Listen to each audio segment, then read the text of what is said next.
Hello, my little misfitted ghouls and the like.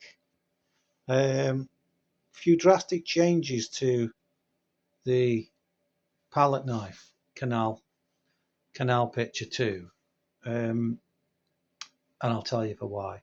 I was never quite happy with the perspective of the other type of arch, so I've completely done it symmetrically because it was starting to really annoy me because I'd started the building on a sort of an angle.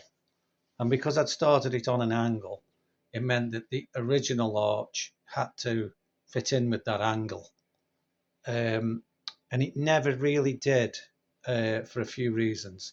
So eventually I've ended up using a typical horizon line, which would be the main line that goes across the bottom of the building and joins the water, and then make it look that the observer is dead on to that building, and the building isn't shrinking this way or shrinking that way.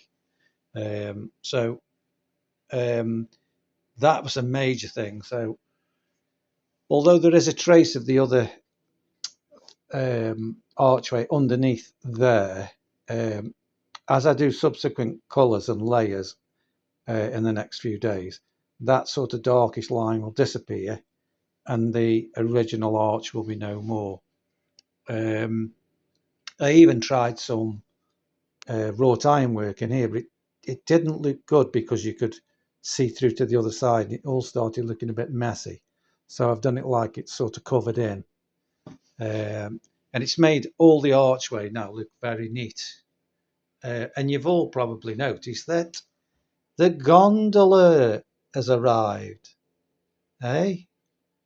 Bellissimo. Ciao, baby.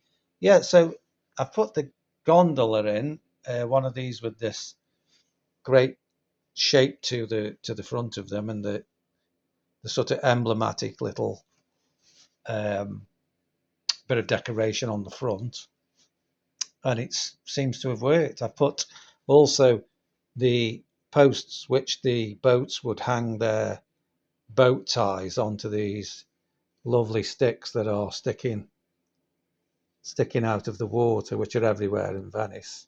And I just like the reflections that they give off there. So that reflection is going slightly to the left, and this is a lot to the left. So consequently, that one goes more to the left. So yeah,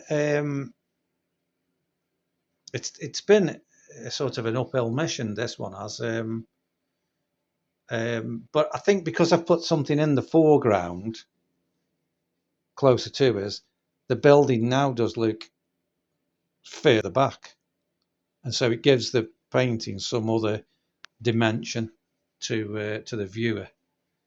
Um, yeah, let me know what you think. Oh yeah, and I actually put that because it's sort of not in the sun this side. All the colours are going to be continue to be sort of muted, so no bright highlights as such this side. Because if the sun is over the other side of the building and it's shining, let's say it's shining over there, that building inside there is catching the sunlight from the other side. So this is would be in the way of the sun, and everything here would be in shade. So that looks to me like the sunshine the other side of the building now. I know these are all pretty um, OCD type of things to look at in a painting, but when you're doing stuff like this, these things just start to matter, to give realism its real look. Anyway, yeah, so this now probably will go up for sale on eBay as Canal Venice Canals 2 or Venice Canal or Venice 2 Canals, something like that. But um, I'll put it up there. It's